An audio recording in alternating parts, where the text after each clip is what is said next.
Ku beri nama pedang ini Naga Puspa.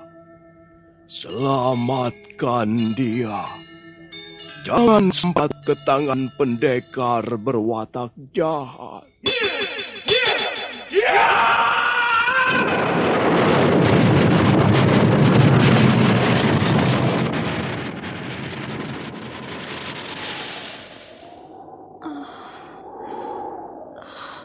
Kakang Kamandano, kau masih juga tidak percaya bahwa aku mencintaimu. Meisin, maafkan aku, Meisin. Meisin, Meisin.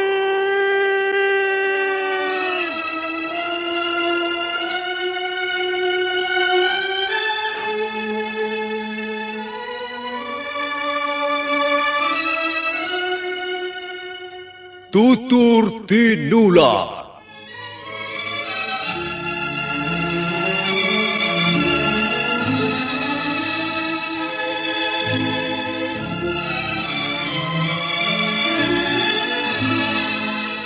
Sebuah sandiwara radio serial, produksi Sanggar Cerita dan Teater Sanggar Prativi. Sebuah kisah dengan latar belakang sejarah runtuhnya Singasari dan berdirinya Kerajaan Majapahit.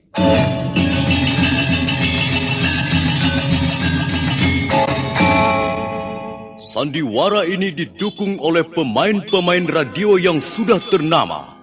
Ferry Fadli, Ivone Rose, dan Eli Ermawati.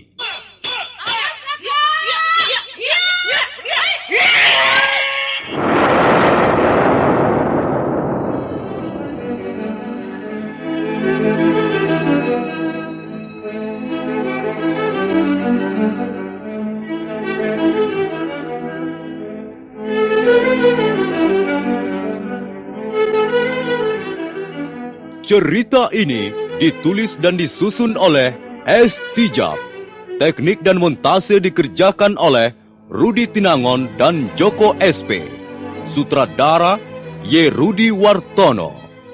Kali ini mengetengahkan episode ketiga dengan judul Daun-Daun Bersemi Lagi.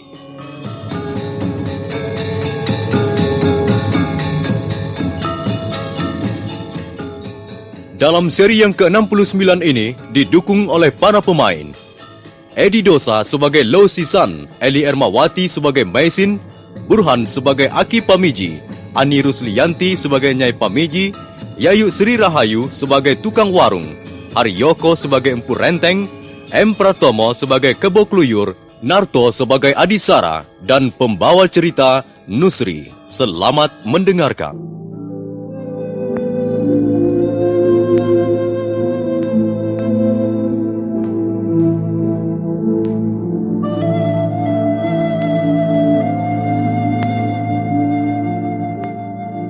Malam itu Meisin tidur dengan nyenyak.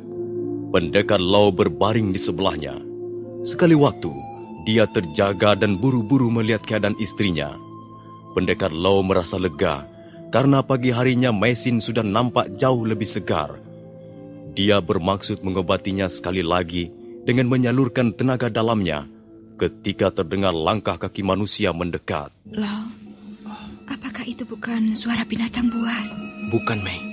Itu jelas langkah kaki manusia. Daerah ini sangat terpencil. Rumah pun tak nampak.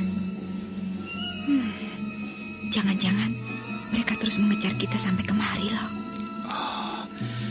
Mari kita masuk ke dalam gua. Kita lihat siapa orang-orang itu. Apakah sendiri atau ada temannya?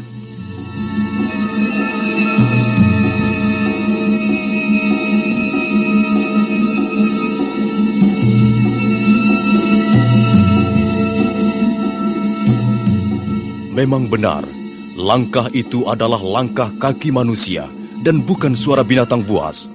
Orangnya tak lama kemudian muncul. Orang itu ternyata adalah seorang tua renta dengan setumpuk kayu bakar di punggungnya. Dia melihat-lihat sebentar sekelilingnya sebelum duduk di depan lubang gua atas tonjolan batu. Kayu bakar diturunkan dan diletakkannya di sebelahnya.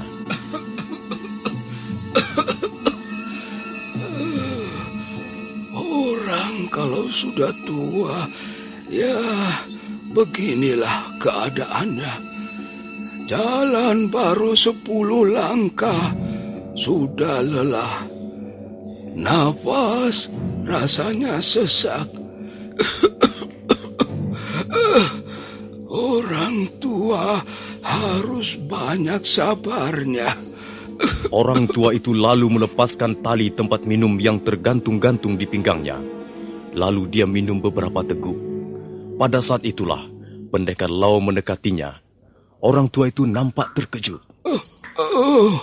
Rupanya aku tidak sendirian di tempat ini. Iya, Bapak tua tidak sendirian. Kami ada bersama Bapak tua di tempat yang sunyi dan terpencil ini. Hah? Kami? Kau katakan kami. Apakah kau bersama orang yang lain lagi? Iya, Bapak tua. Saya bersama istri saya. Istrimu? Di mana dia? Ada di dalam sana. Istri saya sedang dalam keadaan sakit. Marilah, kalau Bapak tua mau melihatnya.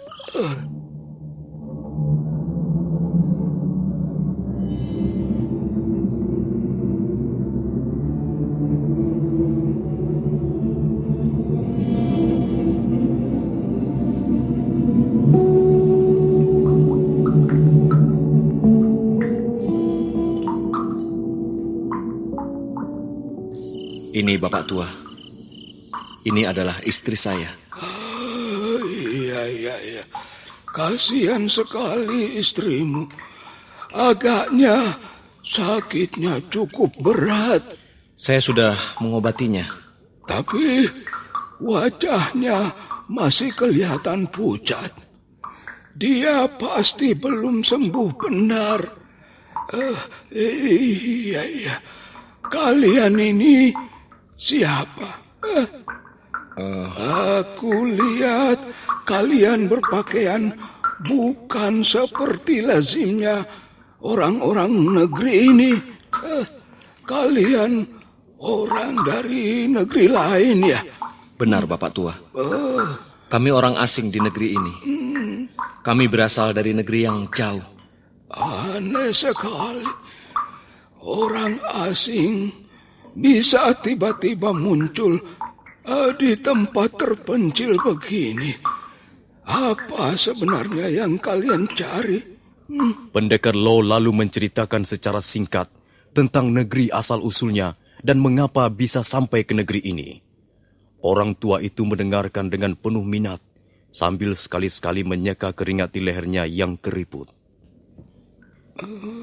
Iya. Aku tahu. Aku mengerti. Aku bisa merasakan penderitaan kalian. Memang berat menjadi orang yang berkemauan baik. Apakah desa Kurawan masih jauh dari sini, Bapak tua? Oh, sudahlah. Jangan pikirkan itu dulu. Yang penting sekarang menolong istrimu ini. Dia harus dirawat secara baik. Dia harus banyak istirahat dan minum obat. Kasihan. Kalian ini pengantin baru, mestinya masih berbulan madu. Tapi kok malah, ya memang kadangkala aneh kehendak yang maha kuasa. Tapi sudahlah, jangan menyesali keadaan. Penyesalan tak bisa merubah apa-apa. Iya, betul Bapak tua. Oh iya, Bapak tua tinggal di mana? Namaku Pamiji. Karena aku sekarang sudah tua, sudah hampir 80 tahun. maka orang-orang memanggilku Aki Pamiji. Aku tinggal di desa Jasun Wungkal. Rumahku di sana itu, di seberang hutan pohon jati ini. Iya. Setiap pagi aku pergi ke hutan untuk mencari kayu bakar. Aki tinggal sendirian di rumah. Ya tidak, walaupun sudah tua, aku mempunyai seorang istri. Ayolah, Iya. kalian singgah di rumahku. Tidak, Aki. Loh, kenapa? Kami di sini saja, Aki. Iya. Kami tak ingin merepotkan Aki. Jangan begitu. Kalian harus menerima pertolonganku. Sudah hampir 20 tahun aku tidak pernah menolong orang. Ya, bagaimana bisa kami hanya tinggal berdua saja. Siang malam kami hanya berdua. Seperti monyet tua yang menghabiskan sisa-sisa umurnya di pokok pohon jati yang juga tua. Karena itu, aku sangat gembira kalau seandainya bisa menolong kalian. Ayolah, bawa istrimu itu ke rumahku. Di sana dia akan bisa dirawat dan istirahat lebih baik.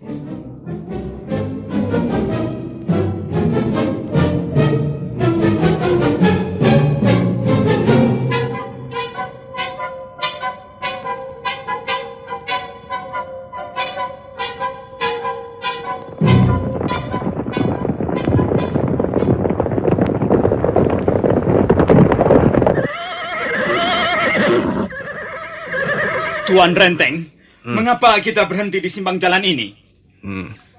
Aku masih berpikir, apakah sebaiknya kita langsung ke rumah Kakang Tong Bajil, ataukah mencari keterangan di tempat lain.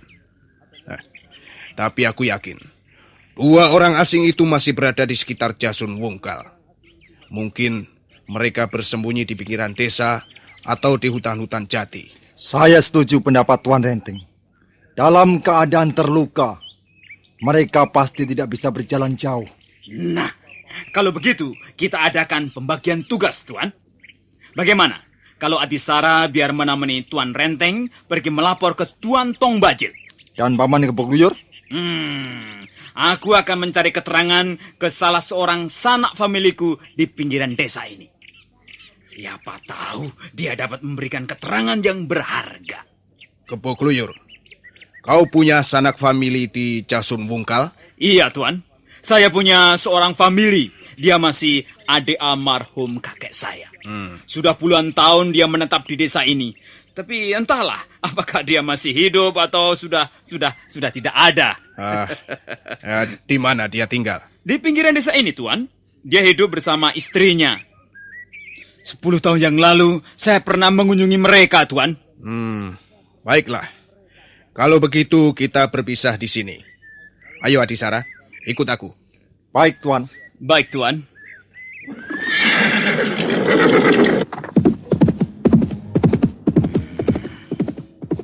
Aku harus mencari tempat untuk menitipkan kudaku ini. Dengan jalan kaki, tentu kehadiranku tidak begitu mencurigakan. Iya, dan sebelumnya aku bisa mengadakan pengintaian.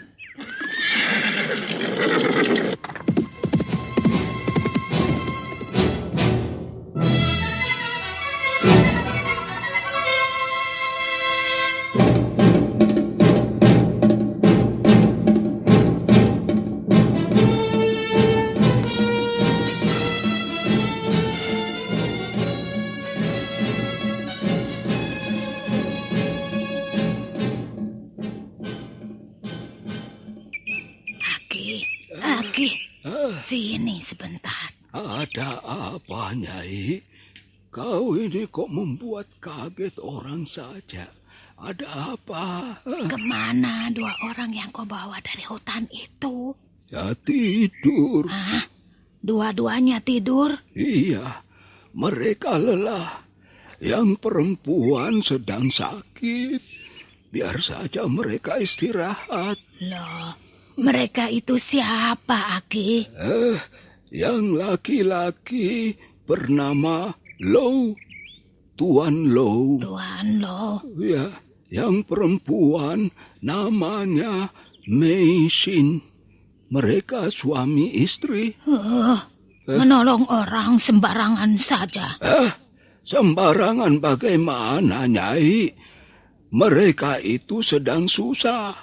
Mereka membutuhkan pertolongan. Tapi kita kan belum tahu siapa mereka. Bagaimana kalau ternyata mereka itu penjahat buronan pemerintah? Jangan punya pikiran yang buruk-buruk, Nyai. Loh, kita kan harus waspada. Apalagi zaman seperti sekarang ini. Banyak contohnya. Orang ditangkap karena dituduh menyembunyikan pelarian buronan pemerintah Kediri. Aku tidak mau bicara sejauh itu, Nyai. Kalau kita selalu dibayang-bayangi rasa curiga, rasa takut, kapan kita ada kesempatan berbuat baik pada sesama? Alah, apa untungnya berbuat baik pada orang-orang yang belum kita kenal? Nyai, keuntungan saja yang kau pikirkan. Ya tentu, mengapa tidak? Aku tidak mau menjadi orang bodoh. Orang bodoh berbuat sesuatu atas dasar rasa iba. Tapi celakanya, dia sendiri nanti yang akan memakan getahnya. Itulah kebodohan yang harus dipetiknya. Sudahlah, Nyai. Aku yakin tidak akan terjadi apa-apa asal kita diam-diam. Kau jangan bicara kemana-mana bahwa di rumah kita ada orang. Iya, aku juga tidak ingin celaka, Aki. Kalau begitu, cepatlah pergi ke pasar. Kau beli garam, gula, dan ramuan obat-obatan. Ini uangnya, 2 talen. Kita yang punya rumah. Dan kita juga yang menjadi pesuruh. Nyai. Kalau kau tidak mau, ya biarlah aku yang berangkat. Sudah. Sini uangnya. Macam-macam saja. Seperti kau ini pegawai tinggi, suka sok-sokan menolong orang. Kita inilah yang mestinya ditolong.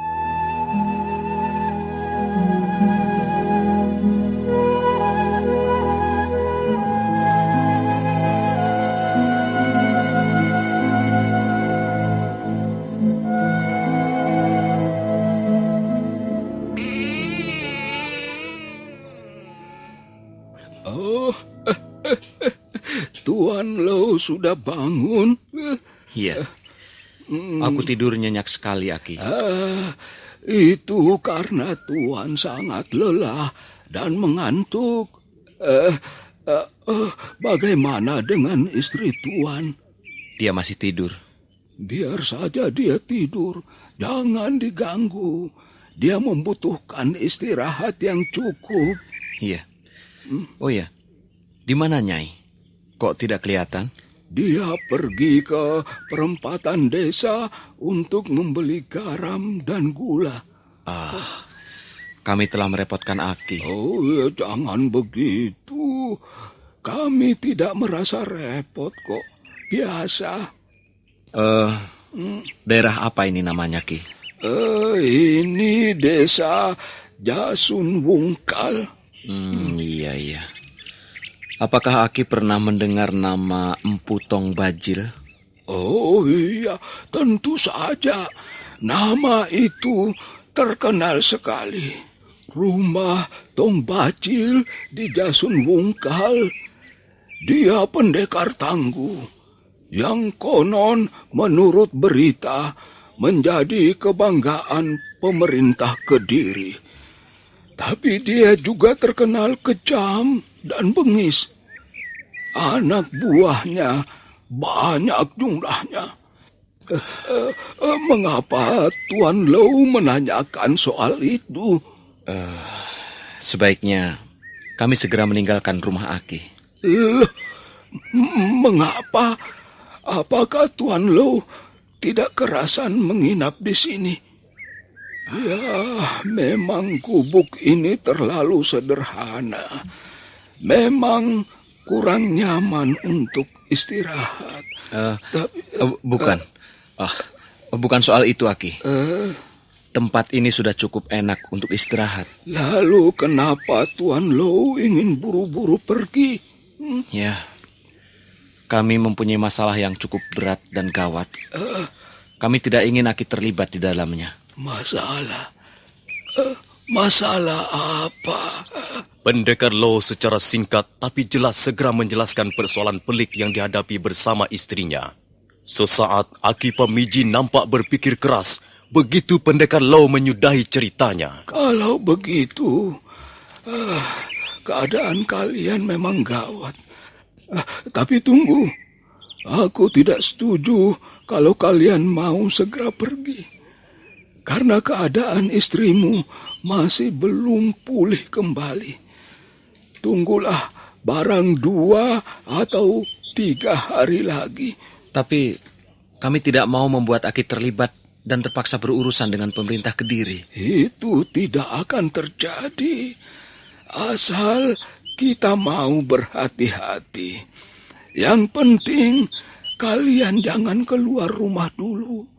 Dan jangan sampai ada yang tahu bahwa kalian adalah buron pemerintah. Sudahlah, Tuan Low. Jangan terlalu mencemaskan diri kami. Lebih baik Tuan Low istirahat dengan baik supaya nanti dapat melanjutkan perjalanan ke Kurawan. Terima kasih, Aki. Saya tidak bisa melupakan budi baik Aki.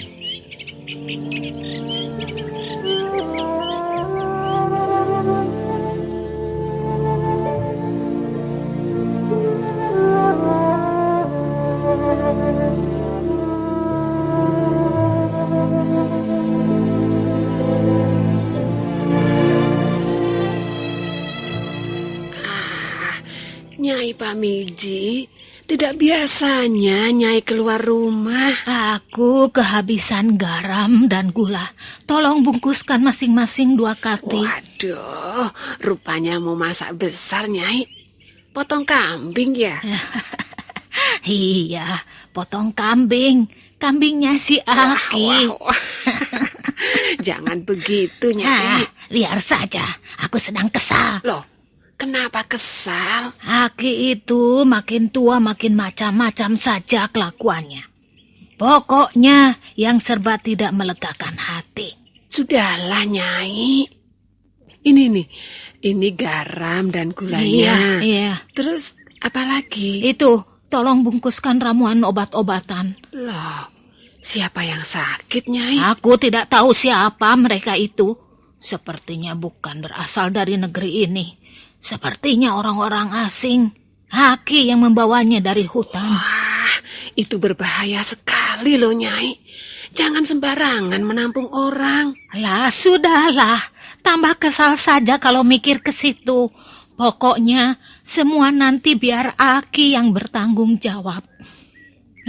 Ini sudah dibungkus semuanya. Sudah, Nyai. Dan ini kembalinya 10 sen. Iya, terima kasih. Aku harus cepat-cepat pulang.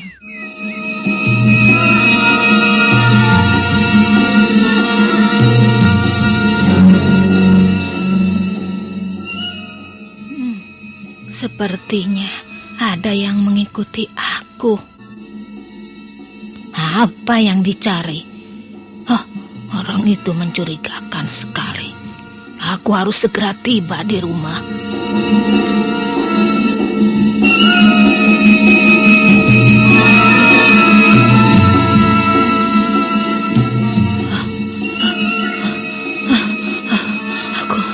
Aku terpaksa lari. Agaknya orang itu kehilangan jejak ketika membelok tikungan jalan tadi. Tidak, dia masih mengikuti aku. Aku melihat bayangan tubuhnya berkelebat di balik pohon. Aki, cepat buka pintunya, Aki, cepat buka pintunya. Nyai Pamiji terus mengetuk pintu. Sementara itu dari balik gerumbulan semak muncul sebuah kepala manusia yang berwajah sangar. Nyai Pamiji, wanita setengah tua itu kesal karena Aki Pamiji terlalu lama membuka pintu rumahnya. Aki, buka pintunya, cepat. Aduh, orang tua itu apa sudah budak ya? Aki. Ada apa, Nyai? Tutup dulu pintunya. Teriak-teriak. Tutup dulu pintunya. Napasmu sampai kembang kempis, Nyai. Apa kau baru saja berlari-lari? Ada yang telah mengejarmu, Nyai? Ada yang membuntuti aku. Dia terus mengikuti langkahku sejak aku meninggalkan warung Nyi Jahe Manis. Mungkin itu hanya perasaanmu saja, Nyai. Kau merasa diikuti orang, padahal mungkin orang itu punya tujuan yang lain, bukan mau mengikutimu. Mungkin saja arah perjalanannya sama. Aku bukan anak kecil yang tidak tahu dibuntuti orang, Aki. Jelas dia terus-menerus mengikuti aku. Kalau aku berhenti, dia juga berhenti. Lalu bersembunyi di balik pohon atau pura-pura mencari sesuatu di sela-sela rumput, tahu? Kalau benar apa yang kau katakan itu, sebaiknya kita sembunyikan mereka. Aki, mengapa tidak kita suruh saja mereka itu pergi?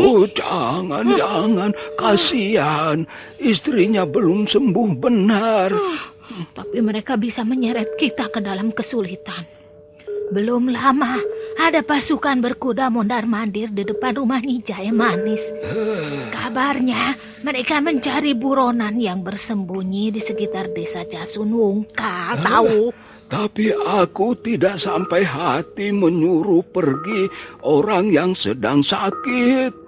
Tunggulah 2 atau 3 hari sampai istri Tuan Lo pulih keadaan tubuhnya. Sudahlah, Nyai. Aku harus menyembunyikan mereka di belakang rumah kita ini. Kau tunggu saja di sini, Nyai. Aku tidak akan lama.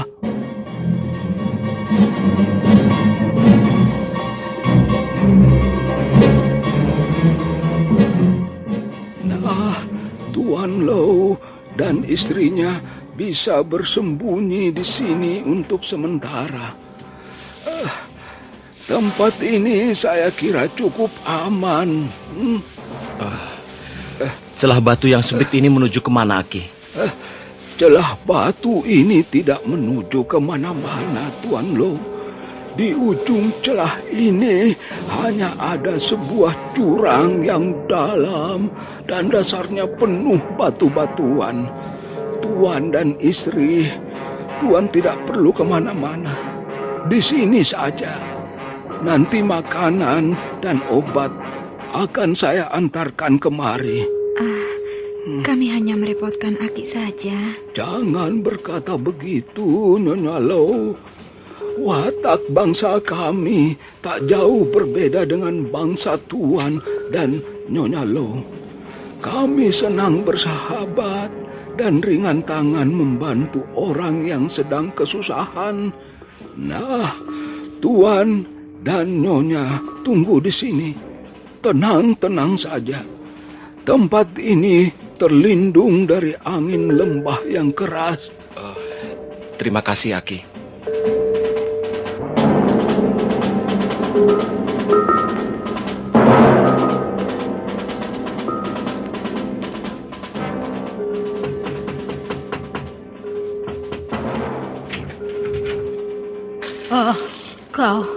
Kau mencari siapa? Aku hanya ingin bertanya, apakah rumah ini tempat kediaman Aki Pamiji. Oh iya, benar. Kau siapa? Aki Pamiji masih sanak kerabatku. Aku pernah datang kemari 10 tahun yang lalu. Tapi Aki tidak pernah berkata apa-apa tentang sanak familinya. Aki masih adik kakekku almarhum. Dan kau siapa? Namaku Kebo Keluyur. Aku tinggal di desa Silabunga bersama keponakan iparku Adisara. Oh, Aki tidak pernah bercerita tentang keponakannya yang bernama Kebo Keluyur. Kau pasti hanya mengaku-ngaku saja. Bukankah kau yang membuntuti aku sejak dari warung Nyi Jahe Manis tadi? Iya. Iya. Aku memang sengaja membuntuti Nyai karena aku sudah lupa jalan menuju ke rumah Aki. Tapi bagaimana kau tahu bahwa aku istri Aki? Tapi bukankah memang benar kau Nyai Pamiji, istri Aki Pamiji? Iya. Tapi aku istrinya yang belum lama dikawininya. Oh, rupanya begitu. Ya, namanya kebetulan. Aku hanya menduga-duga saja, Nyai. Aku pun sudah lupa seperti apa wajah istri Aki yang dulu. Di mana Aki sekarang? Buat apa kau mencarinya? Aku ingin menanyakan sesuatu. Barangkali Aki bisa memberikan keterangan sedikit. Keterangan tentang apa? Aku sedang mencari jejak 2 orang pelarian. Apakah Nyai melihatnya? Tidak. Aku tidak melihatnya.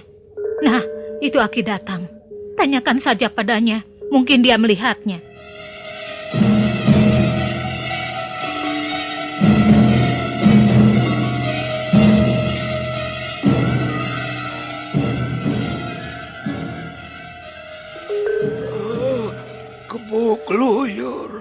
Kebo Keluyur, kau kelihatannya banyak berubah sekarang.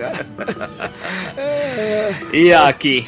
Aku mengunjungi Aki 10 tahun yang lalu. Iya, istriku yang lama sudah meninggal. Wanita setengah tua itu tadi nenekmu yang baru, Kebo Keluyur. Rupanya Aki masih bersemangat hidup berdampingan dengan lain jenis ya? Bukan begitu.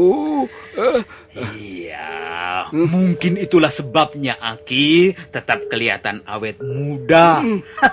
Masih seperti baru 50 tahun. Kau ini ngawur saja. Bagaimanapun juga, umurku sudah mendekati 1 abad. Aku sudah hidup di 3 zaman. Iya. Kalau aku kawin lagi, itu hanya untuk sekedar berteman saja. Sekarang kau di mana, Kebo Keluyur? Dan apa usahamu? Aki, orang tuaku sudah tidak ada lagi. Ya, dan saya sekarang bekerja untuk pemerintah Kediri. Untuk sementara ini, saya di Jasun Bungkal bersama teman-teman, para pendekar lain dari berbagai golongan dan perguruan. Iya, itulah memang keinginan dan cita-cita orang tuamu.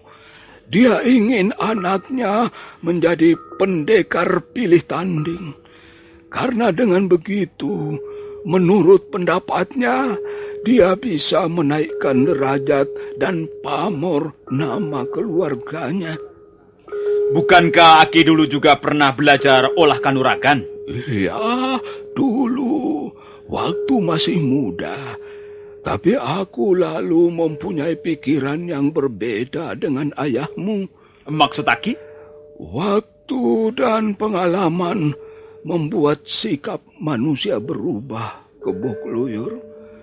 Aku melihat bahwa ilmu kanuragan pada akhirnya tidak bisa menjamin ketentraman dalam hidup manusia. Bahkan ilmu kanuragan lebih banyak mengundang masalah. Telah berapa kali kusaksikan kematian seorang pendekar yang sangat menyedihkan. Justru karena ketinggian ilmunya. Karena itu, aku lalu memilih cara hidup seperti ini. Hidup dengan sederhana, ala kadarnya, dan menjauhkan diri dari dunia ramai. Apalagi setelah nenekmu meninggal beberapa tahun yang lalu. Hidup ini terasa sangat sepi. Sepah, sepi, lir, asepah, samun. Hidup seperti tawar dan hampa. Tiada rasa nikmatnya sama sekali. Barangkali itulah sebabnya Aki mengambil istri lagi. Ya, itu salah satu alasannya. Tapi aku pun mengenakan persyaratan. Yang penting, wanita itu jangan banyak bertingkah dan menuntut. Aku ini sudah terlalu tua, Kebo Keluyur. Aku hanya butuh teman untuk bicara, untuk menghayal bersama-sama. Iya. Iya, Kebo Keluyur. Iya. Kau ada keperluan khusus datang ke rumahku atau hanya sekedar mampir saja? Saya ada sedikit keperluan, Aki. Barangkali Aki dapat membantu. Saya sedang melacak jejak dua orang pelarian. Mereka laki-laki dan perempuan, suami istri. Mereka orang asing. Ciri-cirinya berkulit putih, bermata sipit, dan berpakaian serba sutra. Yang perempuan sedang terluka. Apakah Aki pernah melihat mereka? Aneh sekali. Mengapa mereka dikejar-kejar? Mereka orang asing, Aki. Bukan warga negeri ini. Kau ini bagaimana, Kebo Keluyur? Apa salahnya menjadi orang asing? Kita sendiri pun seringkali merasa menjadi orang asing, sekalipun hidup di negeri sendiri. Jadi Aki melihat mereka? Aku tidak mengatakan begitu. Aku hanya ingin tahu, kalau orang dikejar-kejar, diburu, tentulah dia mempunyai kesalahan. Kecuali mereka itu binatang yang ingin disantap dagingnya. Begini, Aki.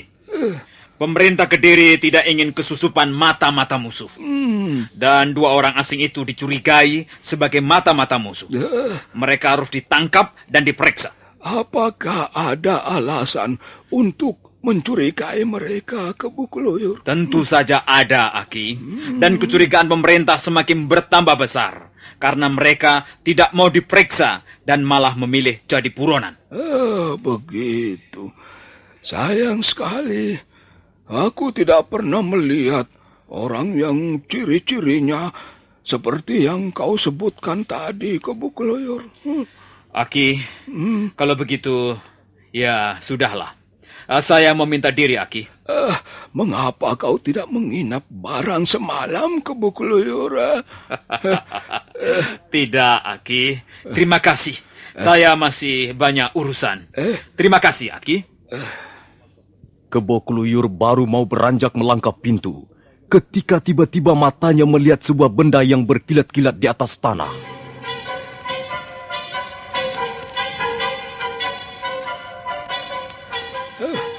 Apa yang kau pungut itu, Kebo Keluyur? Sebuah peniti perak dengan tulisan dan hiasan bangsa asing. Milik siapakah benda ini, Aki? Mana aku tahu. Aki jangan berdusta. Tak ada manfaatnya aku berdusta, Kebo Keluyur. Kalau benar, memang Aki melihat dua orang pelarian itu, Aki bisa membuat jasa besar pada pemerintah Kediri. Apa maksudmu? Katakan kapan dan di mana Aki melihat mereka, dan mereka berlari ke arah mana. Apakah kira-kira sekarang masih di daerah Jasun Wungkal? Atau mungkin sudah pergi jauh?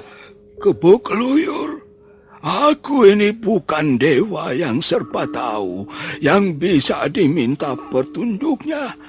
Aku manusia biasa seperti kau juga. Kalau memang aku melihat, aku akan katakan padamu di mana dua orang pelarian itu. Aki. Ini, ada hadiah 10 ringgit. Terimalah. Kebo Keluyur, kau jangan main-main denganku. Saya tidak main-main, Aki. Saya bersungguh-sungguh. Bahkan kalau Aki bisa menunjukkan tempat persembunyian mereka, wah, Aki akan menjadi orang kaya mendadak. Juragan saya akan bersedia memberi hadiah yang jauh lebih besar.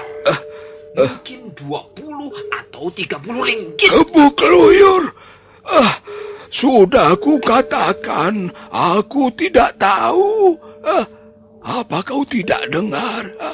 Kau tidak perlu menyuap aku. Dan aku tidak membutuhkan hadiah-hadiah semacam itu. Aki, sekalipun kau masih sanak familiku, masih kerabat dekat, tapi aku tak ambil peduli dengan nasibmu. Karena itu salahmu sendiri. Sudahlah, Kebo Keluyur. Tak perlu kau mengancam aku. Sekali lagi ku tegaskan, orang yang kau cari tak pernah kulihat dan kutemui.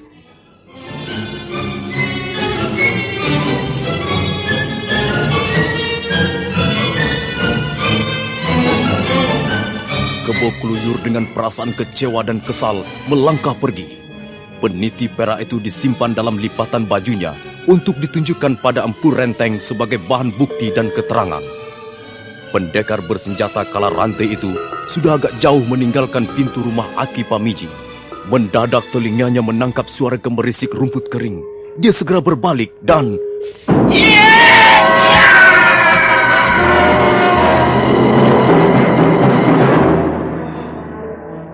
Kau rupanya... Mengapa mengikuti aku, Nyai? Kebo Keluyur, kau mau pergi kemana kau sekarang ini? Ke rumah junjunganku. Ada apa? Kau tidak akan melapor pada junjunganmu, bukan? Oh, jangan Kebo Keluyur. Semua ini memang salah Aki. Dia memang terlalu baik. Aku sudah memberikan nasihat dan peringatan, tapi dia tetap teguh pada pendiriannya yang amat bodoh. Kau ini bicara soal apa, Nyai? Coba terangkan. Terangkan yang jelas. Aku bicara tentang dua orang pelarian yang kau cari-cari itu. Oh, benar, Nyai? Nyai tahu di mana mereka? Tunggu dulu, Kebo Keluyur. Sebelum aku ceritakan padamu, aku ingin kau jelaskan lagi tentang hadiah itu. Jangan khawatir, Nyai. Jangan khawatir. Kalau memang Nyai dapat menunjukkan di mana dua orang itu, Nyai akan mendapat hadiah uang yang cukup besar. Untuk sementara, Nyai akan aku beri 10 ringgit. Ini, terimalah. Di mana, Nyai? Di mana mereka bersembunyi? Katakan, cepat. Sabar dulu, Kebo Keluyur. Kau akan segera tahu di mana persembunyian mereka. Tapi sabar dulu. Apakah keterangan yang kuberikan hanya berharga 10 ringgit ini, Kebo Keluyur? Jangan khawatir, nanti akan ditambah. Kalau nanti mereka sudah ditangkap, Nyai bisa terima paling tidak 20 ringgit. Bukankah jumlah yang lumayan besar, Nyai? Nyai bisa membeli bermacam-macam barang berharga dengan uang sebanyak itu. Apakah kau tidak berbohong, Kebo Keluyur? Untuk apa aku bohong, Nyai? Pemerintah Kediri memang cukup adil. Orang-orang yang berjasa pasti akan diberi hadiah yang sepadan dengan jasanya. Iya, kalau begitu, kemarilah. Kau akan kuberitahu di mana Aki menyembunyikan 2 orang pelarian itu.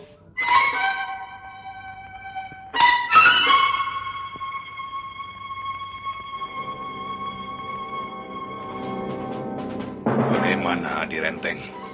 Belum juga ada kabar beritanya. Saya sempat memergoki mereka, Kakang Bajil. Tapi saya biarkan mereka kabur, mengingat bahaya yang ditimbulkan senjata pendekar asing itu. Tapi Kakang Bajil tidak usah khawatir. Adisara berhasil melukai perempuannya, dan mereka tentu tidak akan mampu melarikan diri jauh-jauh, Kakang. Di mana kau memergoki mereka? Di tengah jalan antara desa Pakahuli dan Jasun Wungkal. Mereka lalu melarikan diri ke tengah hutan-hutan jati di bagian utara desa Jasun Wungkal.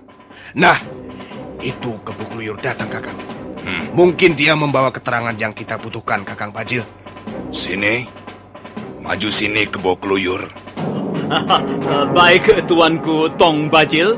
Bagaimana hasil pekerjaanmu? Sudah kau temukan di mana tempat persembunyian 2 pendekar asing itu? Sudah, tuanku. Sudah saya temukan. Kebo Kluyur, kau harus bicara yang benar. Ya, tuan. Tapi memang saya sudah menemukan tempat persembunyian mereka, Tuan Renteng. Di mana? Cepat katakan. Tuan Tong Bajil, di pinggiran desa ini ada sebuah rumah gubuk sederhana, milik seorang kakek yang bernama Aki Pamiji. Di rumah orang tua itulah mereka bersembunyi. Bagaimana kau bisa tahu? Aki Pamiji masih sanak keluarga saya, Tuan. Dan saya mendapat keterangan dari Nyai Pamiji, istrinya. Bagus, bagus. Kalau begitu, kita harus segera mengadakan persiapan untuk menyergap mereka. Adi Renteng, siapkan 20 orang bersenjata lengkap. Baik, sekarang juga kita berangkat. Baik, Kakak.